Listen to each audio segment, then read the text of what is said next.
Well, thank you for inviting me. I was told that I'm preaching to the converted. I hope that's true.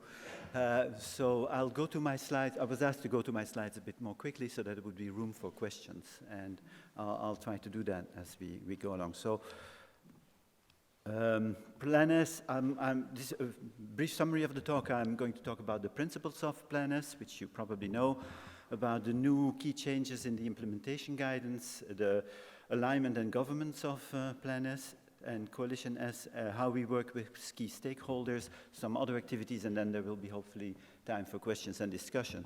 The big strong principle of Plan S is that research results are a public good and they therefore should be immediately available so as to accelerate science. I think we all agree on that, hopefully.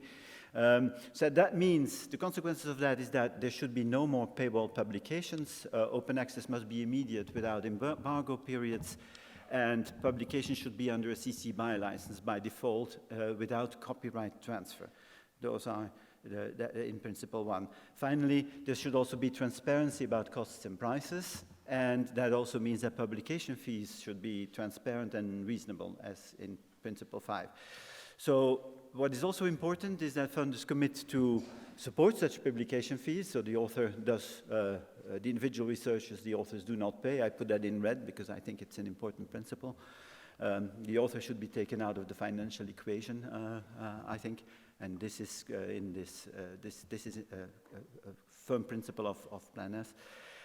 Also, there's multiple routes to open access compliance, and I'll talk about that in a little bit. And there is also now a commitment to assess research output based on their intrinsic merit. So Plan S wants to promote DORA principles and a new evaluation on based on quality rather than on impact factor, as in DORA.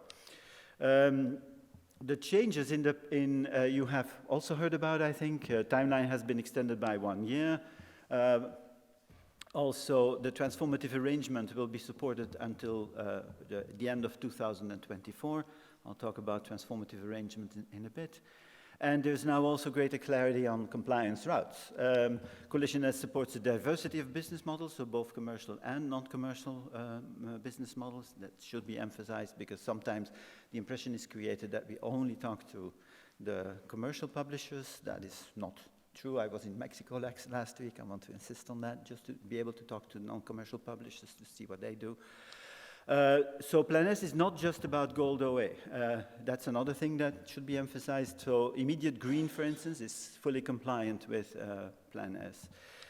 So there's basically 3 routes to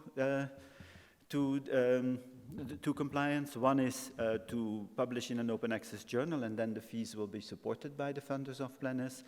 The other one is to publish in a hybrid journal or in a subscription journal, but then the author version, the final version should be, and the author's accepted manuscript should be published in a green repository. Coalition S will not pay for that. And then finally, what Coalition S will pay for is authors that publish in open access in a subscription journal under a transformative arrangement. Those are the 3 possible routes to compliance. There's a range of transformative arrangements that we support.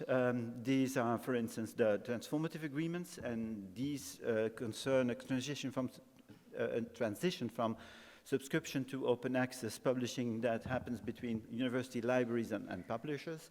So there's an agreement that subscription monies will be transferred to open access. Transformative arrangements. There's a transformative model agreements for the transition that avoid double payment. We really want to avoid double payment and double dipping and hybrid in Plan S.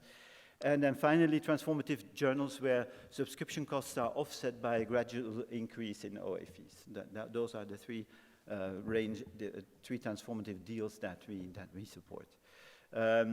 Funders commit to implement DORA principles now when undertaking research assessment. That is important. The coalition as funders will ask of their fundees and of the universities receiving funding to implement the DORA principles in their assessment of researchers.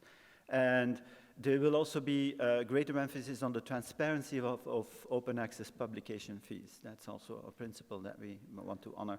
So there's, in addition to CC BY, there's also now the option of asking for CC BY ND license as an exception to CC BY. That is possible.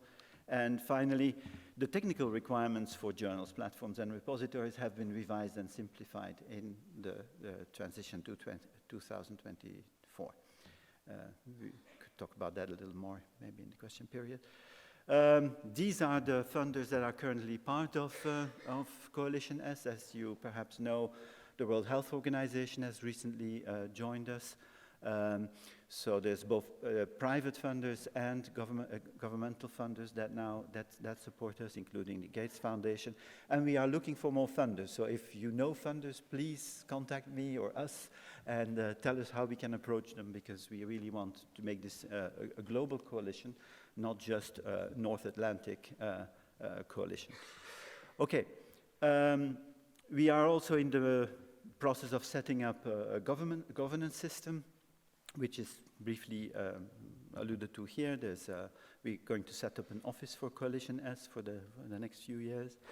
And we are also working with key stakeholders, of course, first and foremost, researchers. We want to discuss with researcher groups to ensure that we understand the concerns and that we can address them.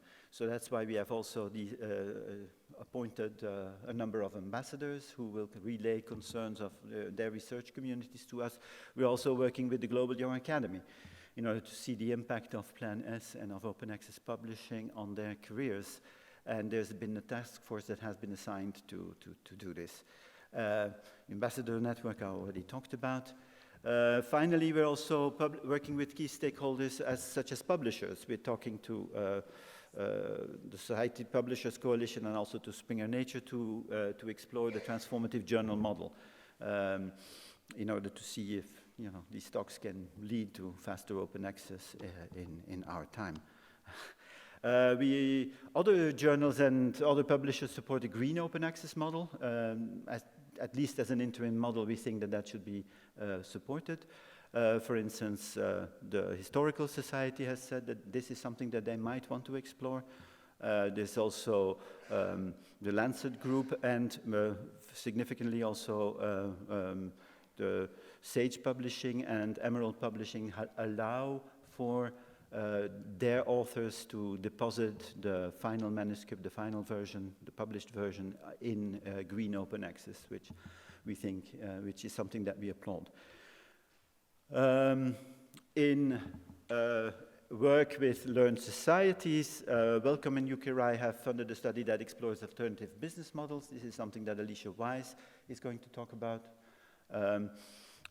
This is a report that reports on 27 business models and that provides a model transformative agreement with an implementation toolkit for the transition to open access. This is something you probably already know about. And societies can use this agreement to offer transformative arrangements as of next year. Yeah, this is what we're trying to achieve. Libraries, of course, also will play a key role in converting subscription funds to open access payments. Transformative agreements are designed for that, to help libraries and library consortia to complete this transition. And it seems, from the study that Alicia did, it seems that 90% of libraries are willing to support this and engage with scholarly societies and society publishers to effect the transition to open access. So this is, I think, very encouraging. Libraries can also assist scholarly societies in managing journals. This is already happening, for instance, with the journals that I'm involved with in LingOA. Our journals, we have a deal with the University of Nijmegen Library, where they give us a journal manager who will chase reviewers and help manage the journal. So I think libraries have a role to play there that could be very different from the role that they had before, but that could be important in managing journals in the future. So there's a role there for libraries that I think is an important one. Also universities, various universities associations, EUA and LERU have come out in support of Plan S, which we welcome, of course, and they can also play a huge role in raising awareness about researches concerning the transition to open access. There's also various other open access initiatives that we try to converge with. There's the Sao Paulo Statement on Open Access, involving various actors and stakeholders from the Global South, so to speak, in showing that there is convergence in the goals.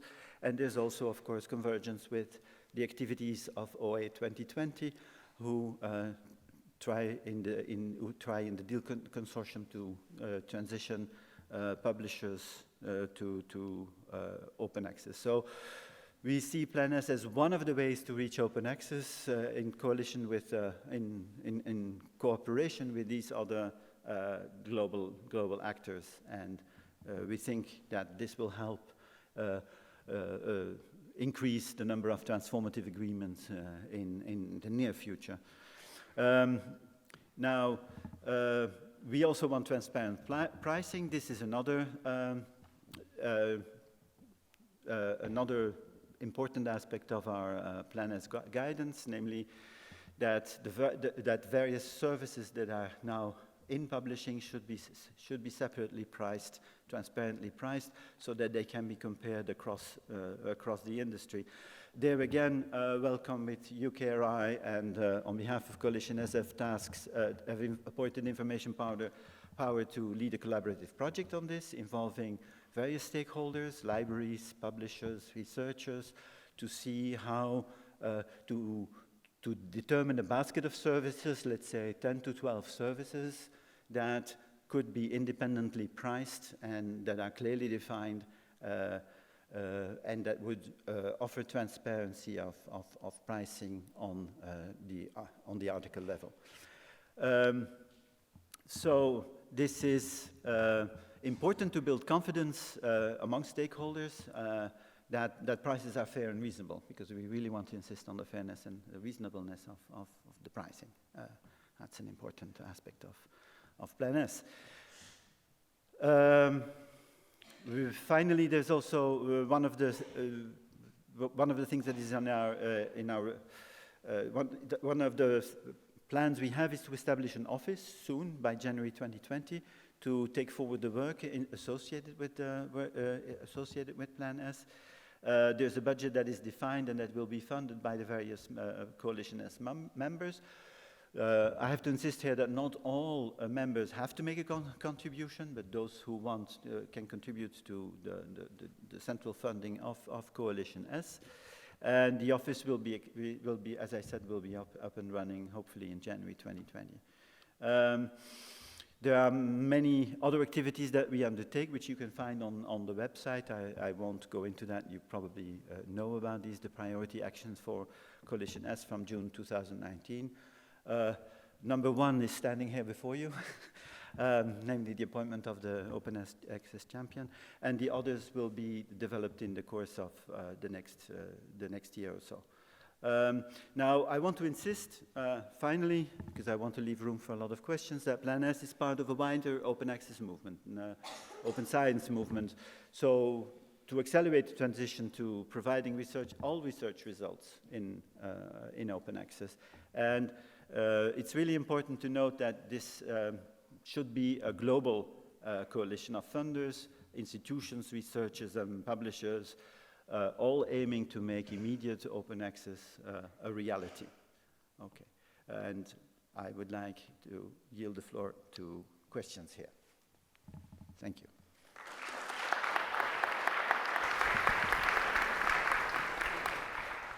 Thank you very much, Johan. So we have our first question over there.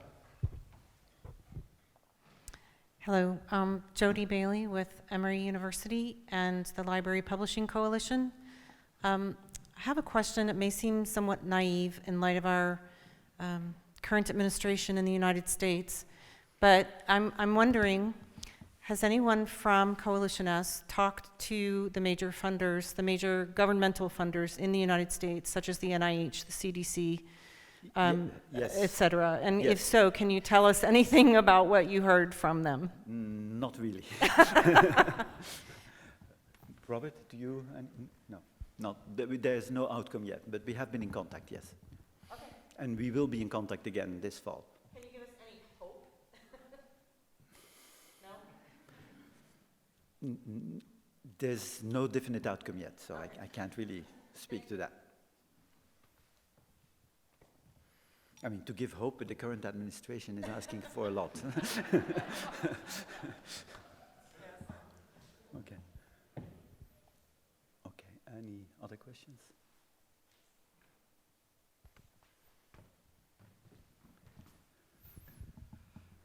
A key part, one of the changes to Plan S principles was to enshrine a change in the evaluation culture.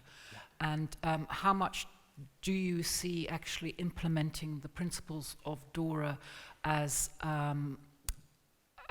essential to achieving the aims in terms of the timing and what I basically want to say here is, you know, if we just have open access without any of the cultural change, will you consider Plan S a success? If you get if everyone converts to open access, but there are no changes to the existing evaluation system, so everyone's just publishing in open access type, you know, will Plan S have ticked its box by then? If you see what I mean. Well, I think they should go hand in hand. One of the goals, I think, is to well, the goal is, of course, to convert everything to open access, but we also see that the current prestige system of journals is actually an impediment to that, because, you know, authors wish to continue publishing in those legacy subscription journals that are out there and that are of a great prestige. Whereas, in fact, we know from various studies that is not necessary. That, you know, what the impact factor, for instance, is not associated with real quality impact at all. So we need to change the evaluation system and develop new metrics, new quality indicators. Now, I think DORA is a start for that. I think it should still be developed in various ways. Not only in terms of the requirements of the funders to their fundees and to the institutions that, you know, that receive funding, but also the funders themselves should probably change their practices in terms of the applications in what they require researchers to put into these applications. So, for instance, no longer mentioning impact factors, maybe even anonymize publications and so on. These, as to the publication venue, because that needs, the entire evaluation system needs to change so that, you know, journals are more on an equal footing and that articles are able to be evaluated on an individual basis, on the basis of their contribution as an individual article. I've got a follow-up, if I may. Sure. So will the funders in Plan S commit to rewarding financially those researchers who are prepared to do things differently, you know, whether it's data sharing or whatever? I cannot speak for all the funders here. I mean, I hope that would be possible. I think that's one of the, I mean, rewarding them financially would be one of the ways of pushing that agenda forward. But it is not something that I can commit to for all the funders right now. Yeah, but it would be one of the ways to incentivize researchers to do so. Yes, that's a possibility.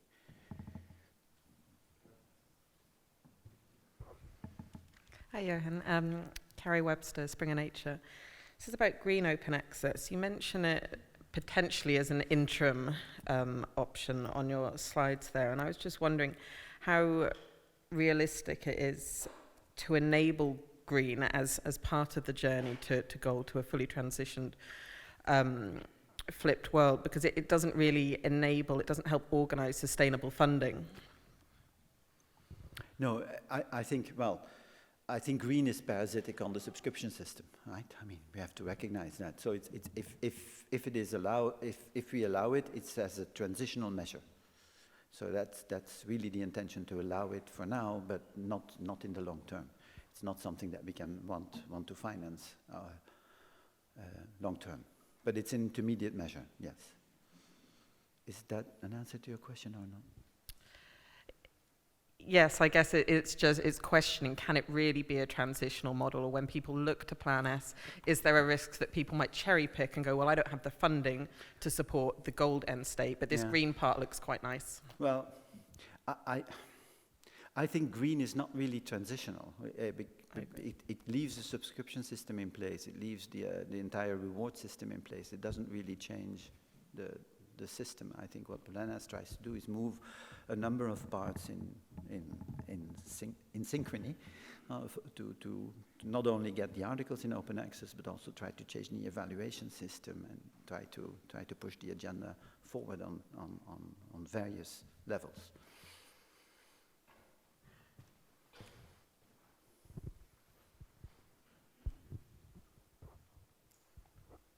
Hi, thank you.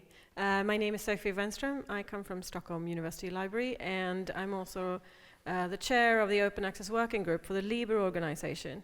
And I have a question that I've been thinking about in our work in LIBER, trying to span across different types of libraries in Europe and their relationship to guidelines like Plan S. And one thing that I've been thinking about, in your group of funders, you have both international and national funders, and you have pointed out that it might be necessary to support developing infrastructure in order to follow the guidelines. So I was thinking about, do you know of any discussions ongoing between the coalition where you are looking at investing in national infrastructures versus international infrastructures? Because we're talking about a global landscape of academic publishing, but there's also a lot of national things going on.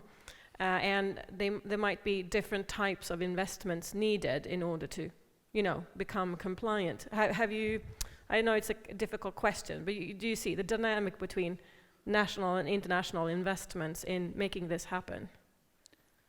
Yes, I think I mean, let me see if I get your question right. So you mean national infrastructure such as national journals, for instance, journals published in Swedish or in Dutch or in Croatian? Exactly, yes. Yeah. Yes, a special effort is necessary for those indeed, because those are there's a lot of those national journals that are now a bit under the radar and that are really in difficulty because, I mean, they're no longer being supported.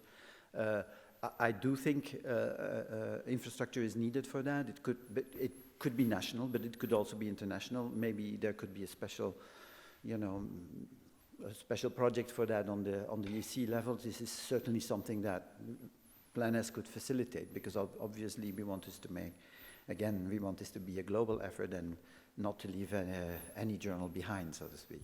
Yeah, exactly. And if you want to encourage authors to be able to make their own decisions about where to publish, this is something that we need to think about, I think. You want all journals to be accessible in the same way, and all the journals to be open access in the same way. So definitely there's an effort that is needed there. This is something that I have been thinking about as well. But maybe not so much in the context of Plan S, but it's definitely something that's on my radar, yes.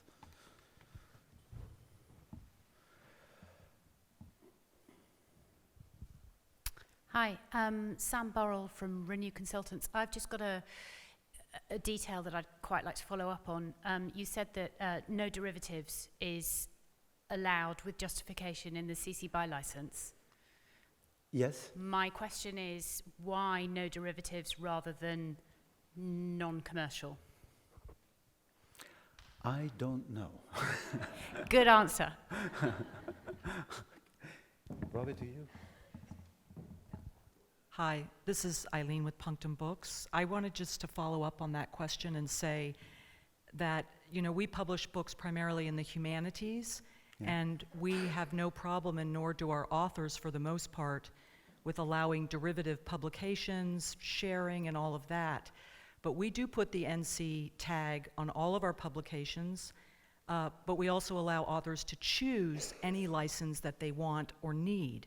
But we're very concerned that if some of us don't have the NC tag, we cannot protect our so-called intellectual goods, I won't call them property, which we believe we curate collectively with our researcher authors. We want to have choices about who can republish our content, for what purposes, and for how much. Now, having said that, we've entered into lots of agreements with commercial companies, usually abroad, not in the US, who want to translate our books into other languages, who want to take portions of our books and put them into other books like anthologies and teaching texts, and we're absolutely in favor of this. This actually helps us produce income, which is part of our revenue stream and an important part, and we want to have that choice. We don't want just anyone to come in and take our texts and do whatever they want with them commercially. We don't want our infrastructure to be poached. I mean, I'm actually very, very concerned about this, and I've been vocal about this in the past on social media, that, you know, we're absolutely for open access, but we want to have some kind of leeway to determine what is the valuable commercialization of what we're doing and what is harmful commercialization of work that we have built and labored on and produced in a community of researchers and other publishers. And this really worries us, especially in the humanities, where there are no pots of money whatsoever, especially in the US, to fund publication. There is nothing at all. Okay. That's definitely something to be taken into consideration. I mean, this is something that we would have to take up to see what the consequences are, because of course these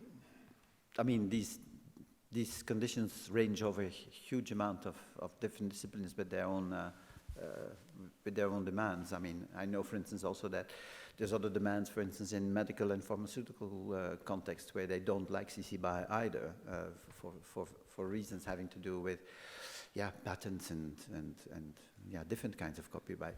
So this is maybe something that we have to differentiate over various disciplines. This is something that we would have to think about. Robert, you want to say something to that? Thanks. So just on the CC BY the NC, one of the reasons like a funder like Wellcome wouldn't support a non-commercial use. Well, there's many reasons, but one is it's very difficult to define what a commercial use is. But if we fund some research, we don't really mind whether, you know, a big, rich pharmaceutical company exploits that, or whoever, because we want the impact of that research, whether it's, you know, faster delivery to market of new drugs, whatever. So we believe non-commercial actually inhibits use.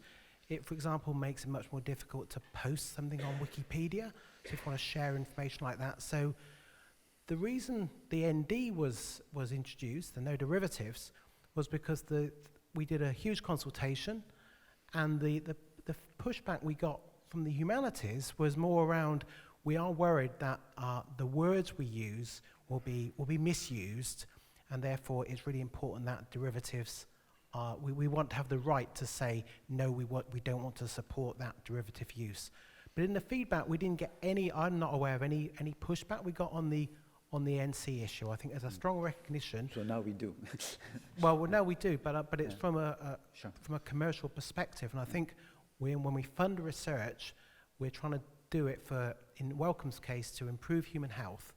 And if a commercial entity can take that research and reach our goal more quickly, we're up for that. Yes, but that's why I said that across disciplines, maybe the requirements or the needs are a bit different.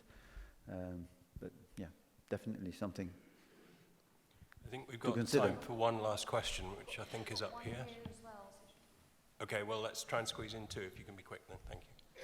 Hi, Helen Snaith from Research England. I'm going to stick on the theme of books and the humanities. A lot of discussion around Plan S so far has been on journal articles, and I'd be interested to hear your thoughts on how you see open access for books panning out over the next few years.